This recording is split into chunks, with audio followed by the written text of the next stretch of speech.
இந்தியாவில் பற்றி பார்த்தீங்கன்னா 2023ல் இதோடைய மார்க்கெட் மதிப்பு $164 பில்லியன் இருந்தது. ஆனால் 2032ல் இது எவ்வளோ இருக்க போகுதுன்னா $1093 பில்லியன் இருக்க போகுது. அப்போ இதோடைய வளர்ச்சி பாருங்க.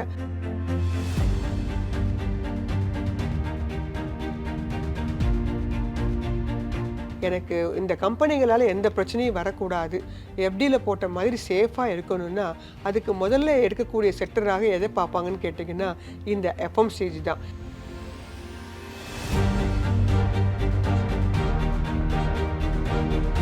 இந்த கம்பெனி ஒரு லார்ஜஸ்ட் எஃப்எம்சிஜி அப்படின்னே சொல்லலாம். ஒரு லீடர் மாதிரி இந்த குரூப்பில் இருக்கக்கூடிய ஃபஸ்ட்டு லீடர்னு சொல்லலாம்.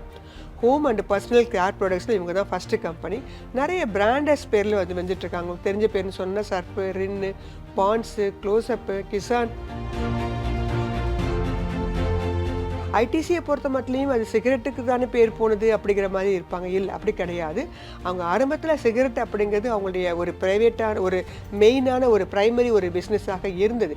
ஆனால் அதுக்கு பிற்பாடு பார்த்தீங்கன்னா அவங்க மெல்ல மெல்ல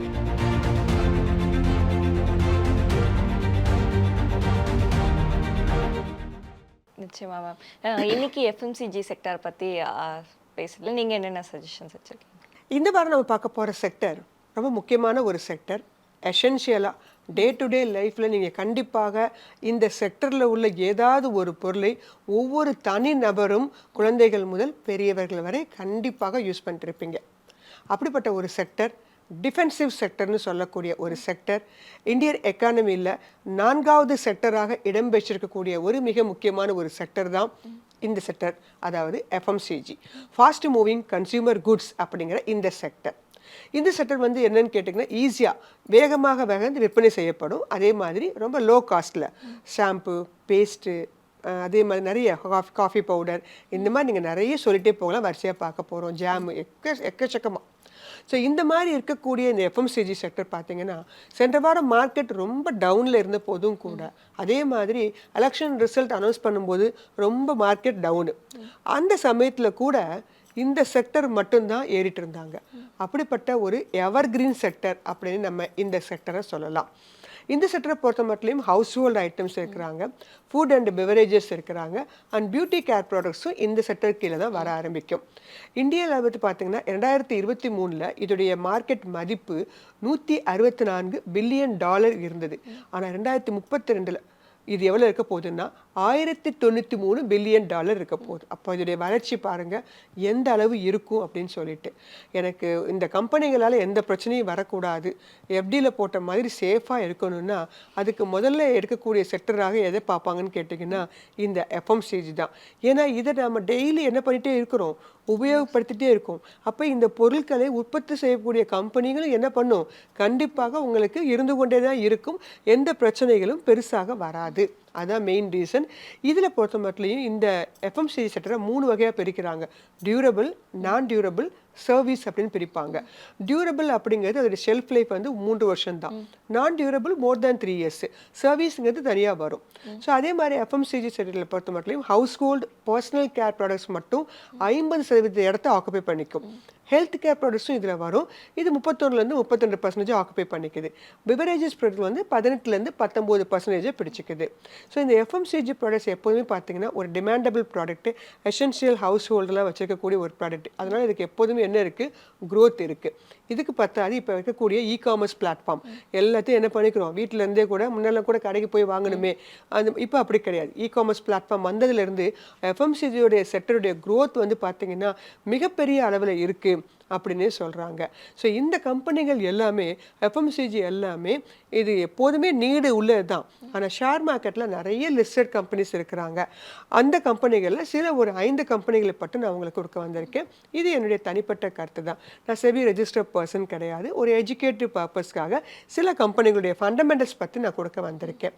நேயர்கள் இது நல்லா திறனாய்வு செய்து உங்களுக்கு பிடித்த கம்பெனிகள், உங்கள் பட்ஜெட்டுக்கு ஒத்து வர கம்பெனிகளாக நீங்கள் பார்த்து உங்களுடைய போர்ட்ஃபோலியோவில் வாங்கி வைத்துக்கொள்ளுங்கள். எஃப்எம்சிஜி செக்டர் வரிசையில் நாம் இன்னைக்கு பார்க்க போகிற முதல் கம்பெனி எல்லாருக்கும் நன்கு அறிமுகமான ஹிந்துஸ்தான் யூனிலீவர் அப்படிங்கிற இந்த கம்பெனி. இந்த பதிவின் போது இந்த கம்பெனியுடைய கரண்ட் மார்க்கெட் ப்ரைஸ் 2747 ரூபா விலை சற்று அதிகம்தான். ஆனால் இதெல்லாம் ரொம்ப வருஷமாக இருக்கக்கூடிய கம்பெனி. 1933 இந்த கம்பெனி மும்பையை ஹெட் குவார்ட்டராக வச்சு ஆரம்பிச்சிருக்காங்க. ஸோ அதனால் இந்த கம்பெனியோட விலைகள்லாம் உங்களுக்கு வந்து சலிசாக கிடைக்காது. ஸோ இந்த கம்பெனியோட விலை வந்து பார்த்தீங்கன்னா ரூ. 2747, ஃபேஸ் வேல்யூ ரூ. 1 இருக்கக்கூடிய கம்பெனி. ஸ்வாட் அனாலிசிஸில் கிட்டத்தட்ட 12 பாயிண்ட் வச்சுருக்கிறாங்க. மார்க்கெட் கேப்பு மிக பெரிய லார்ஜ் கேப் 6,45,479 கோடி மார்க்கெட் கேப் வச்சுருக்கிறாங்க. நல்ல ஒரு strong financials and market leader. Mutual fund schemes பார்த்தீங்கன்னா நான் இந்த அளவு கம்பெனி நான் எங்கேயுமே நான் பார்த்ததே இல்லை.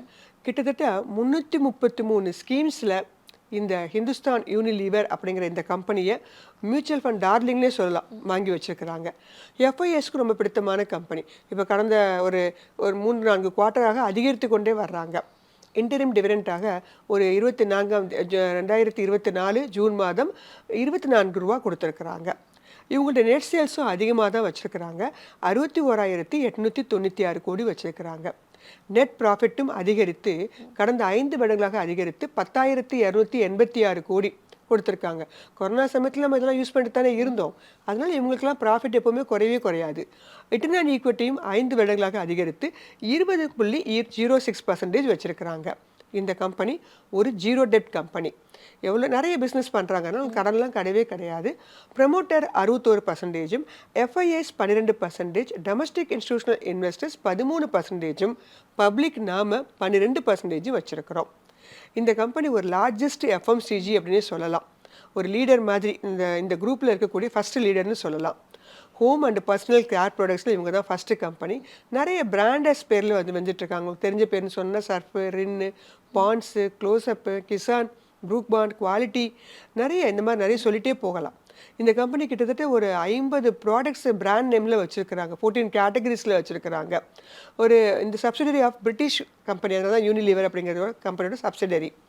அது மட்டும் கிடையாது, சோப்பு மட்டும் கிடையாது, டீ, காஃபி, இந்த மாதிரி எல்லா இடத்துலையுமே உங்களோட தடம் பதிர்க்கக்கூடிய ஒரு கம்பெனி. ஒரு லாங் டைமில் வச்சுருக்கணும், இன்னும் ஒரு 5 வருஷம், 10 வருஷம், 20 வருஷம் நான் இதை எனக்கு மட்டும் இல்லை, என்னுடைய குழந்தைங்களுக்காக நான் வாங்கி வைக்கணும்னு ஆசைப்பட்றேன் அப்படின்னு நினைக்கிறவங்களுக்கு ஹிந்துஸ்தான் யூனிலீவர் ஒரு அருமையான சாய்ஸு. ஏன்னா மக்களுடைய தேவைகளும் அதிகமாகிட்டே போகுது.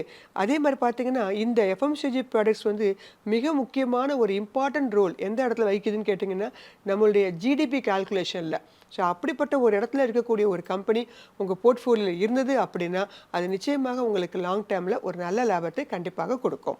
இந்த வரிசையில் நம்ம அடுத்து பார்க்க போகிற கம்பெனியும் உங்கள் எல்லாருக்கும் நன்கு அறிமுகமான ஒரு கம்பெனி ஐடிசி. ஐடிசியை பொறுத்த மட்டும் அது சிகரெட்டுக்கு தானே பேர் போனது அப்படிங்கிற மாதிரி இருப்பாங்க. இல்லை, அப்படி கிடையாது. அவங்க ஆரம்பத்தில் சிகரெட் அப்படிங்கிறது அவங்களுடைய ஒரு ப்ரைவேட்டான ஒரு மெயினான ஒரு ப்ரைமரி ஒரு பிஸ்னஸாக இருந்தது. ஆனால் அதுக்கு பிற்பாடு பார்த்தீங்கன்னா அவங்க மெல்ல மெல்ல எஃப்எம்சிஜிக்குள்ளேயும் உள்ளே வர ஆரம்பிச்சிட்டாங்க. அதே மாதிரி ஹாஸ்பிட்டாலிட்டி ஹோட்டல்ஸ்லேயும் அவங்க அவங்களோட இடத்தை பிடிக்க ஆரம்பிச்சிட்டாங்க. ஸோ ஐடிசி அப்படிங்கிறது இந்தியாவில் இருக்கக்கூடிய ஒரு நல்ல ஒரு லிஸ்டட் கம்பெனிஸ் வாங்கணும் அப்படின்னு வெளிலேருந்து கேட்குறவங்களுக்கு ஐடிசி ஒரு ப்ரைடு அப்படின்னே சொல்லலாம். அது வெளில தான் ஏறிட்டே வரும். ஆனால் ஐடிசி ஒரு ஷேராவது நம்ம அக்கௌண்ட்டில் இருந்தால் அது ஒரு மகிழ்ச்சி அப்படின்னு நினச்சி பார்க்குறவங்களும் நிறைய பேர் இருக்காங்க. அந்த வரிசையில் ஐடிசி இந்த பதிவின் போது அவங்களுடைய விலை 495 அப்படிங்கிற இடத்துல ட்ரேட் ஆகிட்டு இருக்கு. இவங்களுடைய மார்க்கெட் கேப் பார்த்தீங்கன்னா 6,20,083 கோடி. இவங்க மார்க்கெட் கேப்பும் கொஞ்சம் அதிகம்தான். பெரிய லார்ஜ் கேப் கம்பெனி. நல்ல ஒரு ஹை டிவிடெண்ட் தரக்கூடிய கம்பெனி. 3.17 கொடுத்துட்டு இருக்காங்க. Strong financials as well as market leader. இந்த கம்பெனி அதே மாதிரி தான். அந்த ஹிந்துஸ்தான் யூனிலீவருக்கு சலிச்சவங்க கிடையாது. மியூச்சுவல் ஃபண்ட் ஸ்கீம்ஸில் பார்த்தீங்கன்னா 388 ஸ்கீம்ஸில் இருந்தவங்க இப்போ 414 ஸ்கீம்ஸ்க்கு வந்திருக்காங்க. அவங்கள விட இவங்க இன்னும் அதிகமாகவே மியூச்சுவல் ஃபண்டால் விரும்பப்படக்கூடிய ஒரு கம்பெனின்னு யாருன்னு கேட்டிங்கன்னா அது ஐடிசி தான். எஃப்ஐஎஸும் இன்க்ரீஸ் பண்ணிட்டு இருக்கிறாங்க. இவங்களுடைய நெட் சேல்ஸ் 76,840 கோடியாகவும் நெட் ப்ராஃபிட் 20,723 கோடியாகவும் இருக்குது. ரிட்டர்ன் ஆன் ஈக்விட்டி நல்ல ரிட்டர்ன் ஆன் ஈக்விட்டி 27% வச்சுருக்கிறாங்க. டெட் இந்த கம்பெனிக்கு கிடையாது. இந்த கம்பெனியும் ஒரு ஜீரோ டெட் கம்பெனி. நீங்கள் கவனிக்க வேண்டிய விஷயம், எஃப்எம்சிஜி செக்டரில் இருக்கக்கூடிய மெஜாரிட்டி ஆஃப் த கம்பெனிஸ் எல்லாமே கடனே இல்லாத கம்பெனி, ஜீரோ டெட் கம்பெனியாக தான் இருப்பாங்க. இந்த கம்பெனியில் எஃப்ஐஎஸ் கொஞ்சம் அதிகம், 40% வச்சுருக்காங்க. எஃப்ஐஎஸும் டிஏஎஸ் தான் major portion. Domestic institutional investors 43%, public நாம 15% வச்சுருக்கோம்.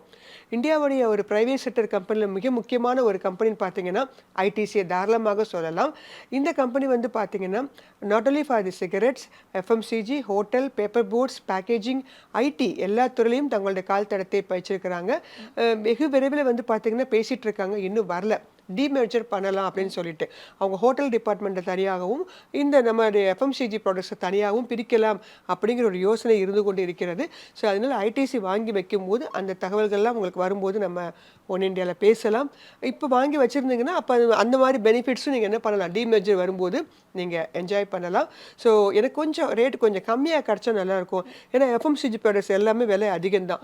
எஃப்எம்சிஜியாகவும் இருக்கணும், அதே சமயம் எனக்கு கொஞ்சம் விலையும் கொஞ்சம் கம்மியாக இருக்கணும்னு வேண்டவங்களுக்கு இந்த ஐடிசி வந்து ஒரு பெஸ்ட் சாய்ஸாக இருக்கும் அப்படின்னு நான் நினைக்கிறேம்மா. நம்ம மூன்றாவதாக பார்க்க போகிற கம்பெனியும் உங்கள் எல்லோருக்கும் நன்கு அறிமுகமான, மிக நன்கு அறிமுகமான, சிறு குழந்தைங்களுக்கு மிக நன்கு அறிமுகமான ஒரு கம்பெனி. அது யாருன்னு கேட்டிங்கன்னா நெஸ்லே இந்தியா. ஏன்னா மேகி அப்படின்னு வரும்போது எல்லாருக்குமே அதை பற்றி தெரிஞ்சிருக்கும். ஸோ நெஸ்லே இந்தியா அப்படிங்கிற கம்பெனி வேர்ல்ட்லேயே leading nutrition, health and wellness company. இந்த கம்பெனி 1959 ஆரம்பிக்கப்பட்ட கம்பெனி. இவங்க மேஜராக மில்க் ப்ராடக்ட்ஸ் தான் முன்னாடி வந்தாங்க. மெல்ல மெல்ல beverages, chocolates, noodles, coffee products, இப்படி எல்லா துறையிலையும் தங்களுடைய கால் தடத்தை பதிக்க ஆரம்பித்தாங்க. இந்த கம்பெனி வந்து வேரியஸ் ப்ரொடக்ஷன் யூனிட் வச்சுருக்கிறாங்க. கிட்டத்தட்ட வந்து ஒரு 9 ப்ரொடக்ஷன் ஃபெசிலிட்டிஸ் நம்ம வேரியஸ் லொக்கேஷனில் இந்தியாவில் வச்சுருக்கிறாங்க. இந்த பதிவின் போது இவங்களுடைய கரண்ட் மார்க்கெட் ப்ரைஸ் 2504. இந்த கம்பெனி ரீசெண்டாக தான் என்ன ஆனாங்க கேட்டிங்கன்னா ஸ்ப்ளிட் ஆனாங்க. முன்னாடிலாம் பார்த்தீங்கன்னா 20,000க்கு மேலே இருந்த கம்பெனி. நெஸ்லே வாங்கினா ரொம்ப விலை அதிகமாக இருக்குன்னு ஃபீல் பண்ணவங்களுக்கு இப்போ வந்து ஸ்ப்ளிட் ஆகி 2504 ரூபா அப்படிங்கிற இடத்துல கிடைக்கிறது. ஃபேஸ் வேல்யூ ₹1 இருக்கக்கூடிய கம்பெனி. இவங்களுடைய மார்க்கெட் கேப் 2,41,492 கோடி. நல்ல ஒரு ஸ்ட்ராங் ஃபினான்ஷியல்ஸ். இவங்களும் ஒரு மார்க்கெட் லீடர் தான். ஏன்னா நியூட்ரிஷனல் ப்ராடக்ட்ஸு எஸ்பெஷலி நம்மளுடைய இந்த மில்க் ப்ராடக்ட்ஸில் இவங்க தான் மெயினான இடத்த வச்சுருக்கிறாங்க. இந்த கம்பெனி இன்டரிம் டிவிடெண்டாக 2024 பிப்ரவரி மாதம் ₹7 கிட்ட கொடுத்தாங்க. இவங்களுடைய நெட் சேல்ஸும் அதிகரித்து இறுதியாக 24,393 கோடி வச்சுருக்கிறாங்க. நெட் ப்ராஃபிட்டும் அதிகரித்து 3,932 கோடி கொடுத்துருக்காங்க. ரிட்டர்ன் ஆன் ஈக்விட்டி 11.7% வச்சுருக்கிறாங்க. இந்த கம்பெனியும் ஒரு ஜீரோ டெப்ட் கம்பெனி. இந்த கம்பெனி வந்து பார்த்தீங்கன்னா promoters 62%, FIs 12%, domestic institutional 9%, public நாம 16% வச்சுருக்கோம். ஸோ எஃப்ஐஎஸ் டிஐஸால் மிகவும் விரும்பப்படக்கூடிய ஒரு கம்பெனி இந்த நெஸ்லே இந்தியா. ஸோ லாங் டேர்மில் வாங்கணும்னு நினைக்கிறவங்களுக்கு, ஏன்னா மறுபடியும் இது திருப்பியும் ஒரு 20,000 வரைக்கும் போவதற்கான வாய்ப்புகள் உண்டு. ஆனால் அதெல்லாம் உடனே நடக்காது. இந்த கம்பெனிகளுடைய க்ரோத்தும் பார்த்தீங்கன்னா மற்ற ஸ்விங் ட்ரேடிங் மாதிரிலாம் ரொம்ப வேகமாகவும் இறங்காது, வேகமாகவும் ஏறாது. ஆனால் இதுக்கு பேர் டிஃபென்சிவ் ஸ்டாக்ஸ்னு ஏன் சொல்லியிருக்காங்க, எந்த வாலட்டாலிட்டி நடந்தாலும் இது பெரிய லெவலில் பாதிக்கப்படாது அப்படிங்கிறது தான். ஏன்னா இவங்களுடைய ப்ரொஃபைல் அந்த மாதிரி. ஸோ இந்த மாதிரி கம்பெனிகள்லாம் உங்களுடைய போர்ட்ஃபோலியோவில், அதுக்காக மொத்தமாக எல்லா எஃப்எம்சிஜியும் வாங்கி வச்சுக்கிட்டா நல்லதான்னு கேட்டிங்கன்னா அதுவும் நல்லது கிடையாது. ஏன்னா இது எல்லாமே கொஞ்சம் மெதுவாக ஸ்லோவாக ஓடி வரக்கான கம்பெனி. இதில் ஏதாவது ஒரு சில கம்பெனிகள் நம்மளுடைய போர்ட்ஃபோலியோவில் வாங்கி வச்சுக்கிறது நல்லதுன்னு நான் நினைக்கிறேன். நான்காவதாக நம்ம பார்க்க போகிற கம்பெனி, இந்த கம்பெனியும் கண்டிப்பாக உங்கள் எல்லாருக்குமே நன்றாக தெரிந்திருக்கக்கூடிய கம்பெனி. மிக அதிக வருஷமாக கிட்டத்தட்ட 140 இயர்ஸாக முன்னாடி ஆரம்பிக்கப்பட்ட ஒரு கம்பெனினா ரொம்ப ஆச்சரியமாக இருந்தது நான் இதோட டேட்டா எடுக்கும்போதே. அந்த company Dabur India. So Dabur அப்படின்னு கேள்விப்படும் போது உங்களுக்கு கண்டிப்பாக ஞாபகம் வேண்டிய ஒரு பொருள் சவன்பிராஷ். எல்லார் வீட்லேயும் இது பண்ணி சாப்பிட்ருப்போம். அதே மாதிரி Putin hair, Hajmola, Dabur red tooth paste, இந்த மாதிரி அவங்க மெயினாக அந்த மாதிரி ஒரு ஹெல்த் கேர் ஆயுர்வேதிக் ப்ராடக்ட்ஸில் ஒரு மெயினான இடத்த பிடிச்சி வச்சுருக்கிறாங்க. 60% ரெவென்யூ கன்சியூமர் கேரில் இருந்தும் 11% ஃபுட் பிஸ்னஸ்லேருந்தும் அவங்களுக்கு வந்துட்டுருக்கு.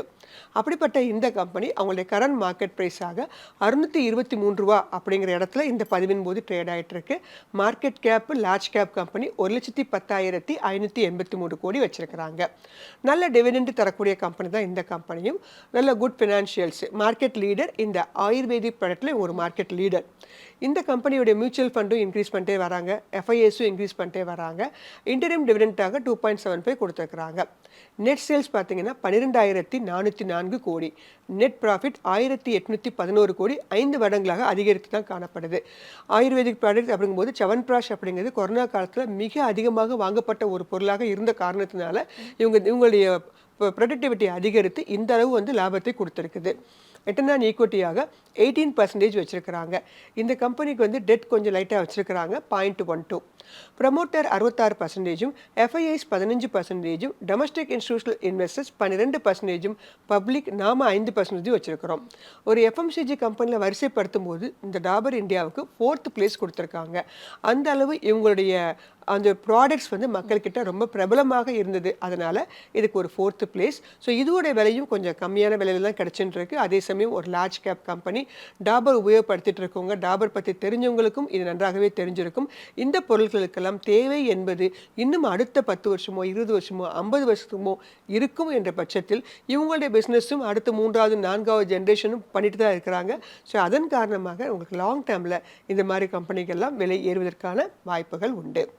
இந்த எஃப்எம்சிஜி வரிசையில் நம்ம இறுதியாக பார்க்க போகிற கம்பெனி வருண் பிவரேஜஸ் லிமிடெட் அப்படிங்கிற இந்த கம்பெனி. இந்த கம்பெனி 2016 தான் ஐபிஓ வழியாக உள்ளே வந்தாங்க. 445 ரூபா அப்படிங்கிற ரேட் வச்சு வந்தாங்க. இப்போ அதோடைய விலை பார்த்தீங்கன்னா இந்த பதிவின் போது 1508 ரூபா அப்படின்னு போயிட்டுருக்கு. ஸோ ஒரு 8 வருஷத்தில் வந்து பாருங்கள் எத்தனை மடங்கு. அது மட்டும் கிடையாது, இது நடுவில் அடிக்கடி வந்து என்ன ஆச்சுன்னு கேட்டிங்கன்னா ஸ்ப்ளிட் ஆயிடுச்சு. ஒரு தடவை ஸ்ப்ளிட் கொடுத்தாங்க, ஒரு தடவை போனஸ் கொடுத்தாங்க. ஸோ இந்த கம்பெனி எனக்குலாம் வந்து அதிகபட்ச லாபத்தை கொடுத்துருக்குன்னே சொல்லலாம். இந்த கம்பெனி இந்த பதிவின் போது 1508 ரூபா அப்படிங்கிற இடத்துல ட்ரேட் ஆகிட்டு இருக்கு.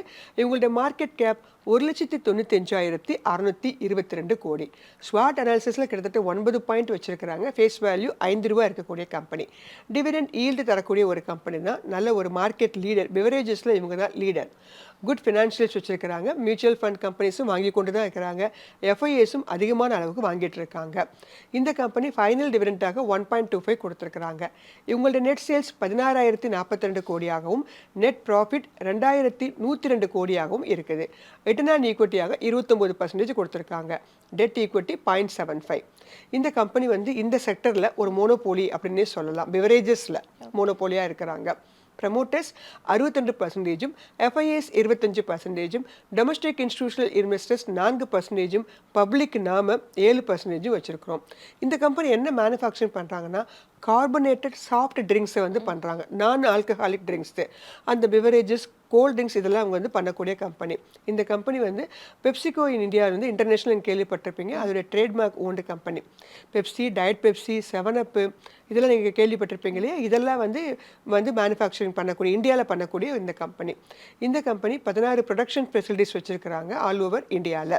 இந்த கம்பெனி வந்து இன்டர்நேஷ்னல் லெவல்லையும் ஒரு 5 ப்ரொடக்ஷன் வச்சுருக்கிறாங்க. ஸோ இந்த கம்பெனி இந்த மாதிரி பெப்சியோட ஜாயின் பண்ணி இந்த மாதிரி நிறைய விஷயங்கள் பண்ணுறதுனால தான் வெகு விரைவில் வந்து இந்த இவ்வளோ ரூபாய்க்கு வந்து உங்களுக்கு ப்ராஃபிட் வந்து கொடுத்துருக்கு. ஸோ இந்த கம்பெனி வந்து மற்ற 4 ஒவ்வொரு இந்த எஃப்எம்சிஜிலையும் பார்த்தீங்கன்னா ஒவ்வொன்றில் வந்து மோனோபோலியாக இருப்பாங்க. டாபர்னு எடுத்திங்கன்னா ayurvedic products, ITC, hotels, hospitality plus அதுவும் சேர்த்து வருவாங்க. நெஸ்லேன்னு பார்த்தீங்கன்னா சாக்லேட்ஸ், அந்த வகையில் இப்படி அவங்க எல்லா துறைகள்லையும் இருந்தாலும் கூட எல்லா பிராண்ட் வச்சுருந்தாலும் ஒரு ஸ்பெஷலைஸ்டு பிராண்ட்லையும் அவங்க தனித்துவமாக இருக்கிறாங்க. ஸோ இந்த விஷயங்கள் தான் இந்த எஃப்எம்சிஜி செக்டரை எவர் கிரீன் செக்டராக வச்சிருக்குது. இதில் இன்னும் நிறைய கம்பெனி, மேரிகோ, இன்னும் நிறைய கம்பெனிஸ்லாம் இருக்காங்க. ப்ராக்டர் அண்ட் கேம்பிள், கோல்கேட், இப்படி நிறைய சொல்லிட்டே போகலாம். என்னுடைய தர வரிசையில் எனக்கு பிடித்த சில கம்பெனிகளை பற்றி நான் உங்களுக்கு கொடுத்துருக்கேன். நீங்களும் இன்னும் நிறைய கம்பெனிஸ் இருக்குது, நீங்கள் அதையும் திறனாய்வு செய்து பாருங்கள். உங்களுக்கு இதில் எது பிடிச்சிருந்தாலும் சரி, நீங்கள் தாராளமாக லாங் டேர்மில் ஒரு எவர் கிரீன் செக்டர் ஏதாவது ஒரு சில கம்பெனி உங்கள் போர்ட்ஃபோலியோவில் இருந்துச்சுன்னா உங்கள் போர்ட்ஃபோலியோவும் எவர் கிரீனில் நல்ல லாபத்தை கண்டிப்பாக கொடுக்கும். நிச்சயமா நிகழ்ச்சியில் கலந்துக்கிட்டு உங்களுடைய கருத்துக்களை பதிவு செஞ்சதுக்கு நன்றி. நன்றிம்மா.